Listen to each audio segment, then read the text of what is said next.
Okay. Swaroop గారు మీరేమంటారు? తెలుగు జాతికి స్వర్ణయుగం అవబోతుందా ఈ కలయిక?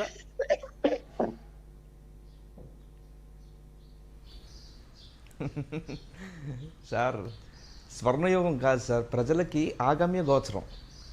ఎందుకంటే పాలిటిక్స్లో ఎప్పుడు కూడా అసలు బేసిక్గా చంద్రబాబు నాయుడు అనే వ్యక్తి ప్రజల మనిషి కాదు. హీజ్ ఎ స్ట్రాటజిస్ట్ అనమాట. అతను మరొకరి మీద డిపెండ్ అయ్యి రాజకీయాల్లో సక్సెస్ అవ్వాలని తలించే వ్యక్తి చంద్రబాబు నాయుడు.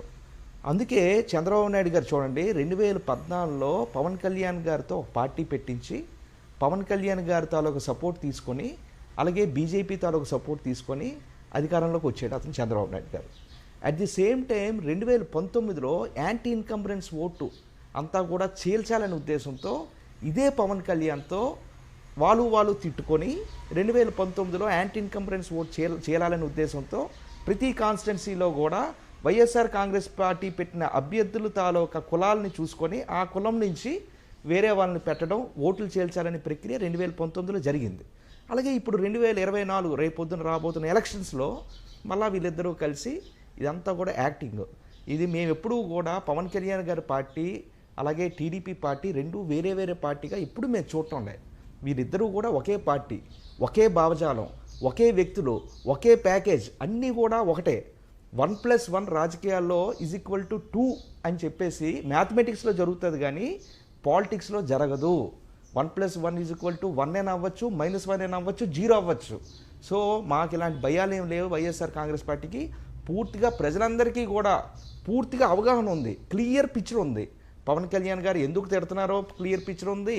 పవన్ కళ్యాణ్ గారు చంద్రబాబు నాయుడు గారికి ఎందుకు పొగుడుతున్నారో క్లియర్ పిక్చర్ ఉంది. అంటే అన్ని కూడా మాకు కానీ చాలా మందికి అర్థం కాని విషయం ఏంటంటే, ఇప్పుడు మీరే చెప్తున్నారు వైఎస్ఆర్సీపీకి తెలుసు వారు ఎందుకు కలుస్తున్నారో, చంద్రబాబు గారే అసలు పవన్ కళ్యాణ్ గారిని ప్రోత్సహించి పార్టీ పెట్టించి ఇదంతా చేస్తున్నారు అంటున్నారు.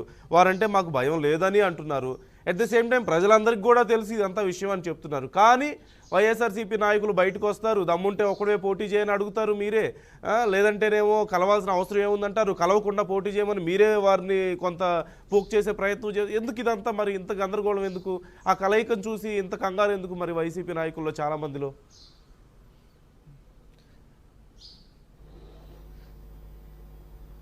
మేము మాది రాజకీయ పార్టీ అండి. మాది సన్యాసం తీసుకున్న వ్యక్తులు కాదు. మేము ఒక వ్యక్తి చెప్పు చూపిస్తే 2 చెప్పులు మేము చూపిస్తాం.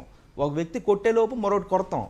అంటే రాజకీయాల్లో కొడతాం అంతే తప్పించి మేము సాధువులు కాదు అలా కూర్చొని ఉండడానికి. వాళ్ళు ఇష్టం వచ్చినట్టు మాట్లాడితే మేము కామ్గా ఉండడానికి. మాది ఒక రాజకీయ పార్టీ, మాకు కూడా ఒక కార్యకర్తల వ్యవస్థ ఉంది. మాకు కూడా వైఎస్ఆర్ కాంగ్రెస్ పార్టీ అంటే అభిమానులు ఉన్న ప్రజలు ఉంటారు.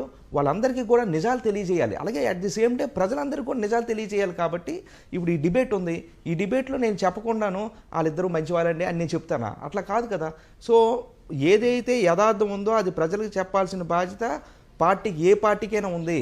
అందులో మా వైఎస్ఆర్ కాంగ్రెస్ పార్టీలో ఉన్న స్పోక్స్ పర్సన్స్ ఎవరైతే ఉన్నారో వాళ్ళు ఖచ్చితంగా వాళ్ళ తాలూకా నెగిటివ్స్ అన్నీ కూడా ఎంటగట్టే ప్రయత్నాలు ఎప్పుడు కూడా చేస్తాం. ఈ రోజే కాదు, రేపు కూడా చేస్తాం. రైట్. ఒకసారి నేను జక్రయ్య గారితో మాట్లాడతాను. జక్రయ్య గారు మీరేమంటారు ఈ కలయిక పట్ల, ఇప్పుడు జరుగుతున్నటువంటి పరిణామాల పట్ల? తొందరలో లిస్టు కూడా ప్రకటించబోతోంది టీడీపీ, మొదటి లిస్టు అంటున్నారు. తెలుగు జాతికి స్వర్ణయుగం అంటున్నారు ఈ కలయిక. కలిసి సెలబ్రేట్